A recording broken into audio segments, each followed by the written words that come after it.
Hello and welcome to another Bodgit and Leggit video. Now, a few weeks ago, I put up a picture on Facebook and my Instagram of some new toys I got.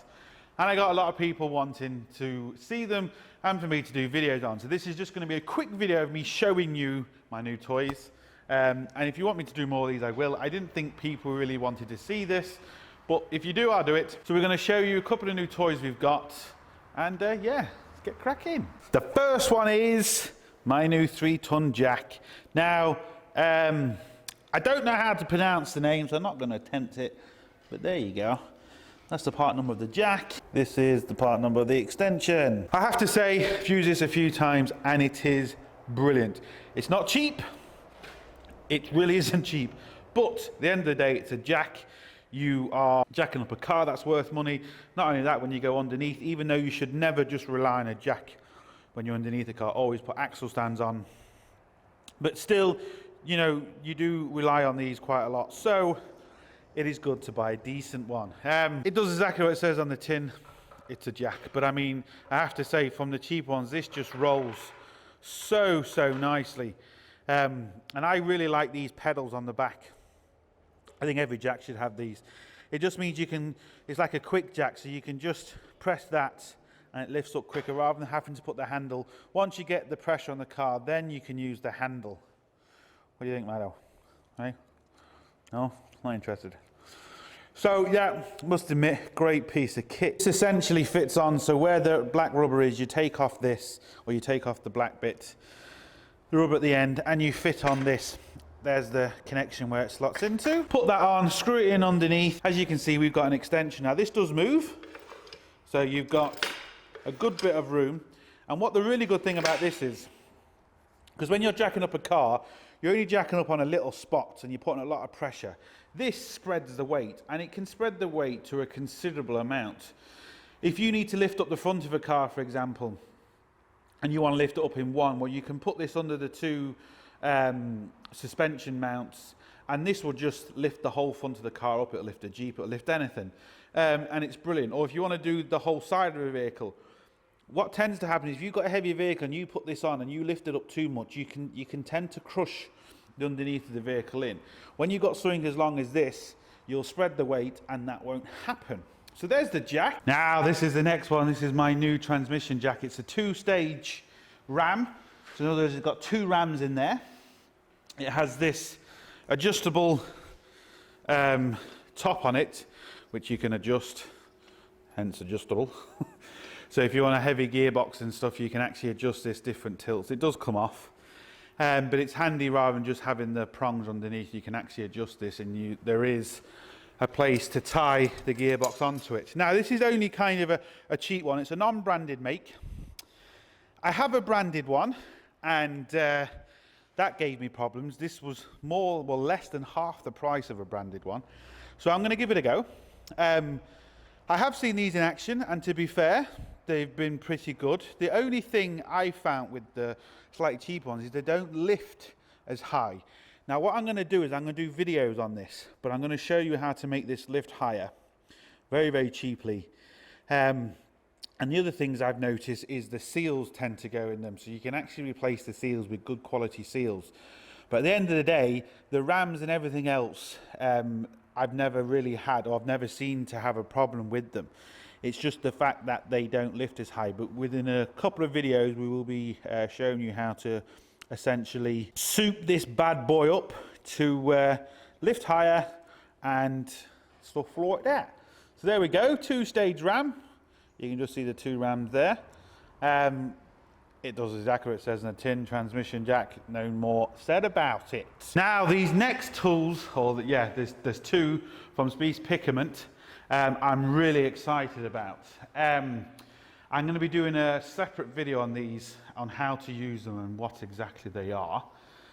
But this is basically for removing suspension on certain cars. You'll see in even some of my videos, I hit the stub axle down with a hammer, which doesn't do any damage, but this essentially lifts up the shock and lifts it out the stub axle. Really great piece of kit. Fantastic piece of kit, and I can't wait to use it. This is made by Sykes Pickavant, and the number is, it's a 08 84000. I don't know if there's a 1 in front of that. The sticker is a bit messed up, but I can't wait to use that. Fully adjustable. Here we go. Adjustable here. This adjustable. Fully adjustable. Yes, can't wait to use that. That's going to be an absolute great piece of kit. And what goes along with that is this fella, which is a hub clamp spreader tool, which is 084850000. You kind of use these two together. And essentially what this does is when you remove the suspension, this works on Audis, it works on any car.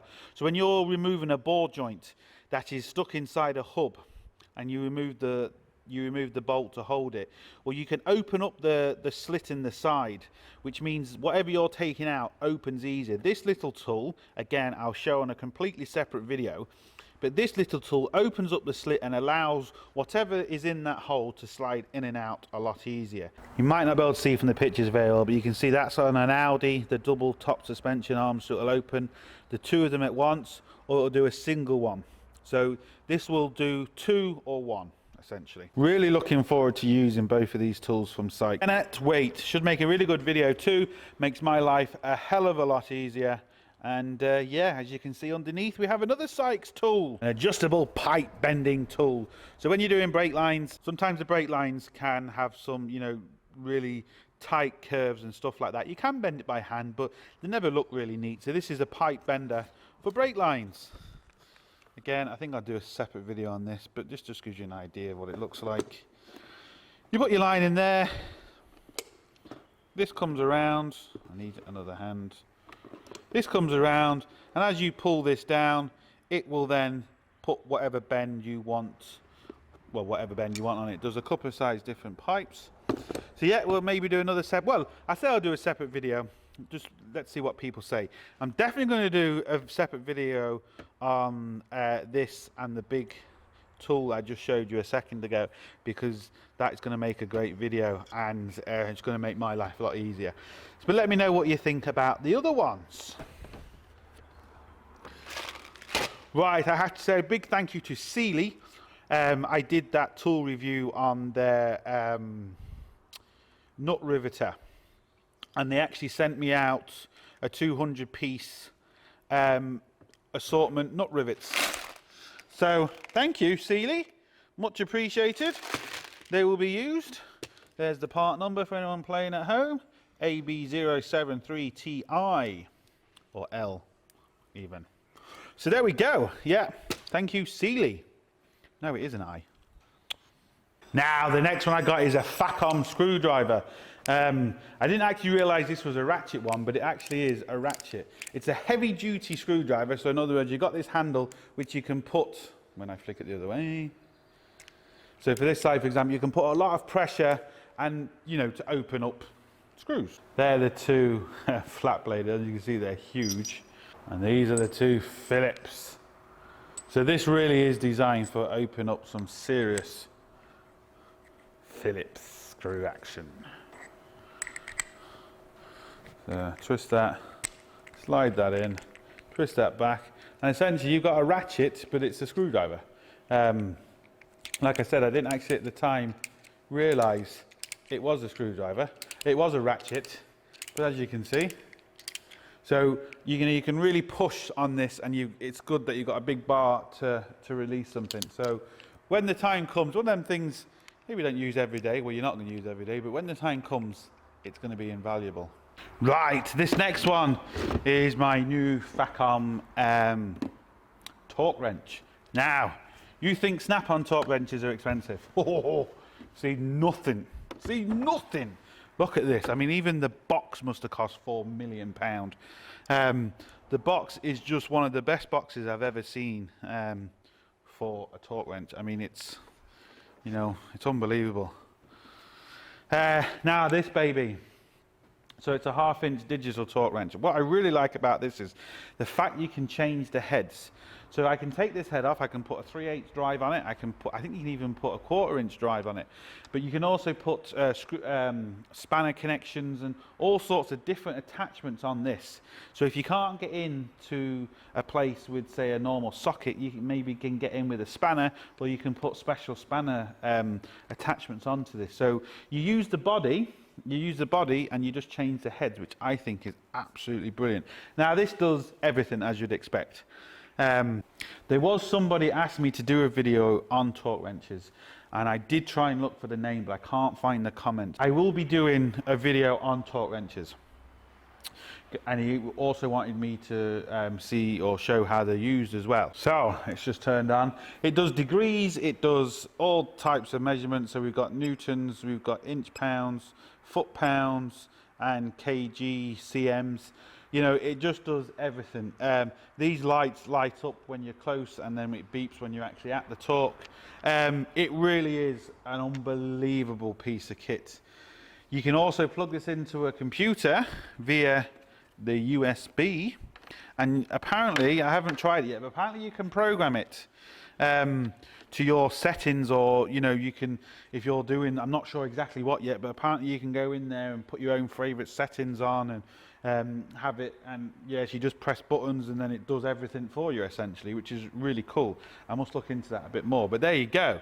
That's the old, I think this is the latest one from Facom. So yeah, and it really does, from what I can see from the specs, it really does kind of blow the snap-on one out of the water, but it also blows it out of the water on price too. So yeah, there you go.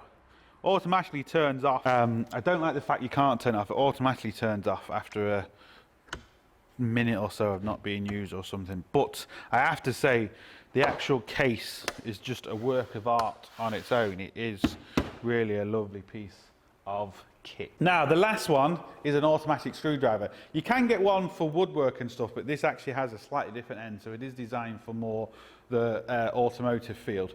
But I got this not because I particularly need it, in the sense of I don't think, oh, I need one of them. I got this for, well, for 2 reasons. Well, no, actually 3 reasons. The first reason is, how cool is that? How cool is that? Just, what, I mean, there you go. You don't, that's a good enough reason to get it. You don't need any more reason. Yeah. The next reason for getting it is this. Dum dum dum dum dum dum dum dum dum dum dum dum dum dum dum. Dum dum. I mean, what's not to like? Ah. I mean, say no more. And the last reason. Are you talking to me? Are you talking to me? Just say no more. Buy one. Guarantee you, if you buy one of these or have one, you'll be doing exactly the same thing as I've been doing for the last 3 hours. It just has endless uses. Anyway, this is a Facom AAM PF.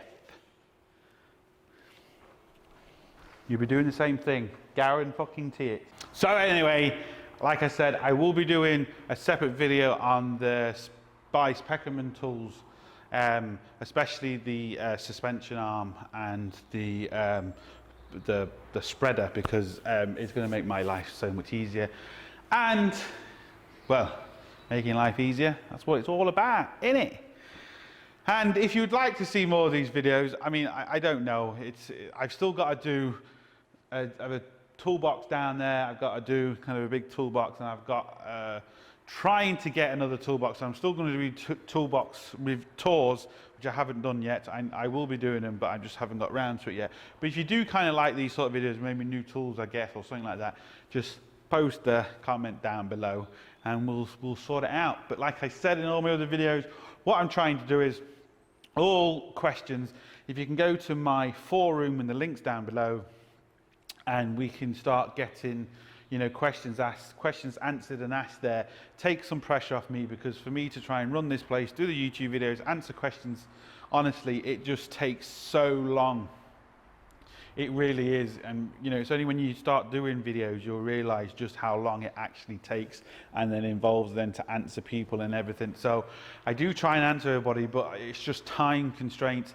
I do get asked some questions which is just impossible to answer. Unfortunately, a lot of the questions on cars, when they start missing, and so you know, you can have 10 cars with the same fault, same error fault, and they're doing the same thing, but they're 10 separate different issues. So it's very difficult to try and answer some of the questions, but I do my best. But that's why I want to get everyone over to the forum to do that. And all the links down below to our Facebook page, to our Instagram, and to our GoFundMe project and that. But most importantly, don't forget, get your hands dirty. See you for the next one.